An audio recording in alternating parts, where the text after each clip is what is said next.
আসসালামু আলাইকুম। আজকে আমরা B.Sc nursing first year final examination 2021 সালের আইসিটি MCQ সলভ করব। তো আমরা আগে ট্রু ফলসগুলো করে দেখি কী লেখা আছে। বলা আছে ইন এডুকেশনস, শিক্ষার ক্ষেত্রে কম্পিউটার ইজ নিডেড ফর কিসের জন্য দরকার? অডিও ভিজুয়াল টিচিং, মানে হচ্ছে অডিও ভিডিও টিচিংয়ের জন্য, ই কমার্সের জন্য না, ই কমার্সের জন্য না, অনলাইন শপিংয়ের জন্য না, যেহেতু এই শিক্ষার বিষয়ে কিন্তু এগুলো আসবে না। অনলাইন স্টাডি এর জন্য, অল আউটলাইট রেজাল্ট এটার জন্য, এগুলো হচ্ছে স্টাডি বিষয়ে রিলেটেড, এডুকেশন বিষয়ে রিলেটেড, তাহলে এগুলো হবে true. Audio visual teaching, online study, outline result. 2 number দেখি, following are the types of network topology. Network topology যে বললাম 6টা আছে, bus topology, mesh topology, hybrid topology, star topology, T topology, ring topology. এখানে কিন্তু রিং টোপোলজি এখানে আর W কিন্তু হবে না, দ্যাটস ওয়াই এটা কিন্তু ফলস, বাকি 4টাই কিন্তু ট্রু। ওকে, এখন আমরা কী করবো 3 নাম্বার, এখন আমরা দেখব 3 নাম্বার মধ্যে কী আছে। বলা আছে এখানে আছে MS word is use for. MS word কেন ব্যবহৃত করা হয়? ফরম্যাটিং ডকুমেন্টের জন্য, রাইটিং ডকুমেন্টের জন্য, রিভিউইং ডকুমেন্টের জন্য, জাস্ট ডকুমেন্টের জন্য ইউজ করা হয়। ম্যাথমেটিক্যাল ফাংশন বা ম্যাথমেটিক্যাল এবং ফাংশন ইউজ করা হয় না, এর জন্য MS এক্সেল ইউজ করা হয়। হিসাব নিকাশের জন্য MS এক্সেল ইউজ করা হয় থাকে। 4 নাম্বার কি, following are the example of output device. এগুলো কিন্তু ভেরি ভেরি ইম্পর্টেন্ট। আমি কি প্রথম ভিডিওতে তোমাদেরকে এবং ইনপুট ডিভাইস এবং আউটপুট ডিভাইস সম্পর্কে আমি ধারণা দিয়েছি, বেসিক দিয়ে দিয়েছি, ঠিক আছে। আমার এটা কিন্তু একটা প্লেলিস্ট তৈরি করা হবে, তোমরা কী করবে সেই প্লেলিস্ট থেকে সবগুলো video B.Sc nursing first year final এক্সামিনেশনে সবগুলো ভিডিও তোমরা সেখানে কিন্তু পাবা, প্লেলিস্ট থেকে পাবা। তো এখানে কী বলছে, example of output device, speaker, এটা প্রজেক্টর, এটা প্রজেকশন না, প্রজেক্টর হবে, এটা স্ক্যানার হবে না, এটা ইনপুট ডিভাইস, মাউস এবং মাইক্রোফোন এগুলো হচ্ছে ইনপুট ডিভাইস। তাহলে এই দুটো হচ্ছে কি output device. Windows operating system, এটারও কিন্তু আমি প্রথম ভিডিওতে তোমাকে বুঝিয়ে দিয়েছি কী কী উইন্ডোজ অপারেটিং সিস্টেম আছে। উইন্ডোজ 10, উইন্ডোজ 7, উইন্ডোজ 8 এগুলো হচ্ছে। উইন্ডোজ 200 হবে না, 2000 হবে, এগুলো হচ্ছে ফলস।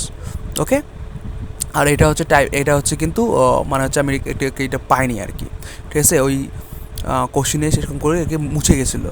ওকে, 6 নাম্বার হচ্ছে কি টোপোলজি নেটওয়ার্ক, ঠিক আছে। Tree topology, star topology, bus topology, এগুলো হচ্ছে network, type of network. LAN, MAN, ওয়ান, ঠিক আছে, পেন, এগুলো হচ্ছে নেটওয়ার্ক, টাইপ অফ নেটওয়ার্ক। আর ট্রি, স্টার, বাস এগুলো হচ্ছে নেটওয়ার্ক টোপোলজি, ঠিক আছে। এটা টোপোলজি, এটা টাইপ অফ নেটওয়ার্কের মধ্যে পড়ে। 7 নাম্বারটা কী বলা আছে যে application software include. Application software করলে MS ওয়ার্ড, ইউনিক্স না, এটা হচ্ছে সিস্টেমিক সফটওয়্যার। অ্যান্ড্রয়েডের সিস্টেমিক সফটওয়্যার মধ্যে VIC, এটা হচ্ছে কি অ্যাপ্লিকেশন সফটওয়্যার।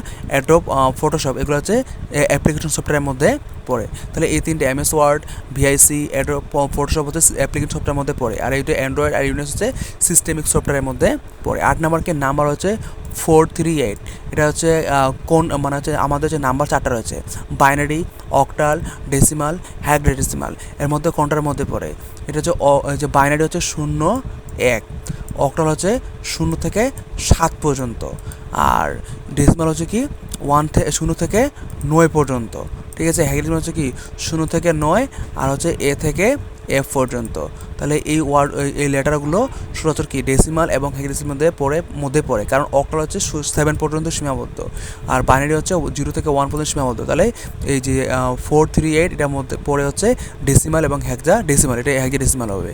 ওকে, তো ফার্স্ট জেনারেশন কম্পিউটার বললাম তাকে দুটাই রয়েছে, এটা হচ্ছে ইউনিক, এটা ইউনিফ্যাক, তাহলে এটা হবে ইউনিক হবে। ইনপুট ডিভাইস কোনটা? স্ক্যানার হবে, মাউস হবে, কিবোর্ড হবে, এই 3টা হচ্ছে এখানকার ইনপুট ডিভাইস।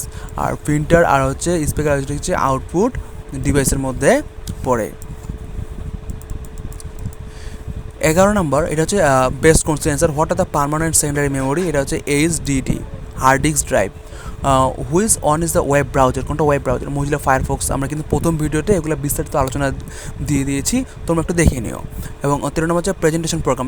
এর প্রথম ভিডিওতে আমি বলেছি প্রেজেন্টেশন প্রোগ্রাম হচ্ছে MS পাওয়ার পয়েন্ট। ওকে, আর MS এক্সেল হচ্ছে হিসাব নিকাশের কাজ। MS ওয়ার্ডে যত লেখালেখি করা হয় MS ওয়ার্ডে করা হয়। ওকে, আর হচ্ছে 14 নম্বর কি কন্ট্রোল এক্স দিয়ে কী টিপে? কাট। কন্ট্রোল হচ্ছে আনলক কী করে? কন্ট্রোল Y দিয়ে।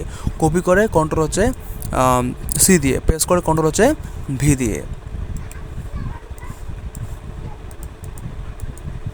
আমরা এখন 4 নাম্বার যদি দেখি, ডোমেন নেম ইজ, ডোমেন কি, এটা ইউনিক নেম। ডোমেন নেম হচ্ছে একটা ইউনিক নেম, এটা ওয়েবসাইটে একটা কিন্তু একক নাম, ঠিক আছে, যেটা হচ্ছে অন্যজন ব্যবহার করতে পারবে না। এক্সাম্পল অফ ভাইরাস, আমরা জানি ভাইরাস কি অনেক ক্ষতিকর, ওকে, যেটা কম্পিউটার ক্ষতি করে। এখানে ব্লাস্টার হবে। আমরা আরও কিছু ভাইরাসের নাম জানি রাখি, যেটা তো পরবর্তী তোমাদের সুবিধা হবে, ভাইবার মধ্যে বা এমসিকিউর মধ্যে পেতে পারো। আই লাভ ইউ, এর মানে মনে করো না যে তোমাকে কেউ প্রপোজ করতেছে, ঠিক আছে, মানে কোশ্চেনের ক্ষেত্রে, ঠিক আছে, এটা একটা ভাইরাসের নাম। Worm, spyware, adware, storm worm, Trojan horse, rootkit, Stuxnet, Blaster, Slammer, এগুলো হচ্ছে কম্পিউটার ভাইরাসের নাম। 17 নম্বরকে which office application is use to prepare slide, মানে স্লাইড তৈরির ক্ষেত্রে কোন থ্রু ব্যবহার করা হয়। যেমন আমি যে এই স্লাইডটা তৈরি করছি, আমি কিন্তু পাওয়ার পয়েন্টে করছি।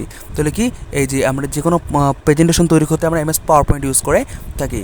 And which is the shortcut key for all select, আমরা সবগুলো লেখাগুলো সিলেক্ট করবো কিসের মাধ্যমে, কন্ট্রোল এ টিপলে কিন্তু আমরা সব সিলেক্ট করতে পারবো। কন্ট্রোল পিতে প্রিন্ট করা হয়, কন্ট্রোল এসতে সেভ করা হয়, কন্ট্রোল ইতে অ্যালাইন করা হয়,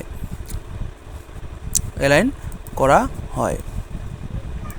আমরা এখন দেখবো হচ্ছে 19 নম্বর MCQ solve, okay. Which is the example of computer communication network, এটা ইথারনেট হবে। Which is correct statement on computer মধ্যে কোনটা হচ্ছে সঠিক বাক্য, হচ্ছে ক্যানট সেভ, এটা ডাটা কেন সেভ করতে পারতো, এটা হবে না। ক্যানট থিঙ্ক করতে পারে না, এবং ক্যানট টেক ডিসিশনস ইন্ডিপেন্ডেন্টলি, এবং হচ্ছে কম্পিউটার ক্যান প্রসেস ডাটা, এটা ডাটা প্রসেস করতে পারে। ওকে, এটাই ছিল আজকের ভিডিও। যদি তোমাদের ভালো লেগে থাকে তোমরা অবশ্যই আমার চ্যানেলটি সাবস্ক্রাইব করে রাখবে, যাতে পরবর্তী ভিডিওগুলো খুব সহজে তোমাদের কাছে চলে যায়। তোমাদের যদি কোনো মন্তব্য থাকে তোমরা কমেন্টে মন্তব্য করবা, আমার ভিডিও লাইক করবা এবং তোমার বন্ধুদের মাঝে শেয়ার করে দিবা। আসসালামু আলাইকুম।